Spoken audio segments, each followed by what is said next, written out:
کیا پاکستان میں قانون کا کام صرف غریب کو سزا دینا ہے اور طاقتور کو باعزت بری کرنا رہ گیا ہے؟ دادو کی عدالت کے باہر کلاشنکوف سے فائرنگ کرتے ہوئے وڈیرو نے آج ثابت کر دیا ہے کہ ہمارے ہاں قانون مکڑی کے اس جال کی طرح ہے جس میں غریب تو پھنس جاتا ہے لیکن طاقتور اسے پھاڑ کر نکل جاتا ہے۔ جنوری 2018 میں مہیڑ کے علاقے میں رباب چانڈیو کی والد اور دادا اور چاچا کو دن دہاڑے گولیاں مار کر قتل کر دیا گیا۔ ان کا قصور صرف یہ تھا کہ انہوں نے علاقے کے فرسودہ سرداری نظام کے سامنے سر جھکانے سے انکار کر دیا تھا۔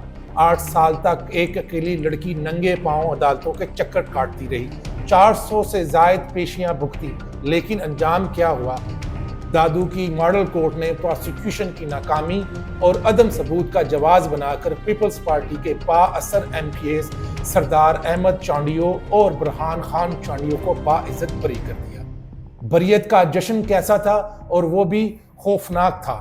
اسی عدالت کے باہر جہاں عام آدمی تلاشی کے بغیر اندر قدم نہیں رکھ سکتا، ان وڈیروں کے حامیوں نے کلاشنکوفوں کے ساتھ وہاں پر کھلے عام ہوائی فائرنگ کی۔ سرعام ہوائی فائرنگ کی گئی اور مٹھائیاں بانٹ کر ریاست کو پیغام دیا گیا کہ پولیس اور عدالت تمہاری صحیح، لیکن یہاں فیصلہ ہماری بندوقیں کریں گی۔ یہاں سب سے بڑا سوال سندھ حکومت کی حکمران جماعت پیپلز پارٹی اور بلاول بھٹو زرداری پر اٹھتا ہے۔ بلاول صاحب دنیا بھر میں جمہوریت اور انسانی حقوق کے لیکچرز دیتے ہیں، مگر ان کی اپنی ناک کے نیچے ان کے اپنے ایم پی ایس کو بچانے کے لیے 8 سال تک ریاستی مشینری کو مفلوج رکھا گیا۔ جب تفتیشی افسران اور گواہوں کو تحفظ دینے والے خود وڈیروں کی جیب میں ہوں تو انصاف کی امید کس سے کی جائے گی؟ پاکستان میں طاقتور کا خون کر کے بچ نکلنا کوئی نئی بات نہیں ہے۔ ہم نے ناظم جوکھیو کیس میں دیکھا کہ کیسے غیر ملکی مہمانوں کے شکار کی ویڈیو بنانے پر ایک غریب کو بے دردی سے مار مار کر جان سے ہی مار دیا گیا۔ اس کیس میں بھی پیپلز پارٹی کے ارکان اسمبلی نامزد تھے، لیکن ریاستی دباؤ اور دھمکیوں کے زور پر مقتول کی بیوہ سے زبردستی راضی نامہ لکھوا کر قاتلوں کو بچا لیا گیا۔ شاہ زیب خان کے قاتل شارخ جتوئی نے بھی سرعام قتل کر کے بعد میں دیت اور خون بہا کے قانون کا سہارا لے کر کلین چٹ خرید لی۔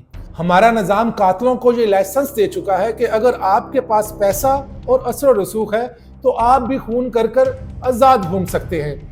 رباب کا کیس ہو یا ناظم جوکھیو کا، شاہ زیب کا کیس ہو، سب کی کہانی ایک ہی ہے۔ رباب نے ہار نہیں مانی اور اس فیصلے کو ہائی کورٹ اور سپریم کورٹ میں چیلنج کرنے کا اعلان کیا ہے۔ لیکن یہ صورتحال اس بات کا امتحان ہے کہ کیا پاکستان میں قانون واقعی سب کے لیے برابر ہے یا صرف ان کلاشنکوف لہراتے ہوئے سرداروں کی لونڈی بن چکا ہے؟ اگر پاکستان کا ریاستی نظام اور قانون اس طرح ہی چلتا رہا تو کسی دن یہی وڈیرا آپ کے گھر بھی گھس جائے گا۔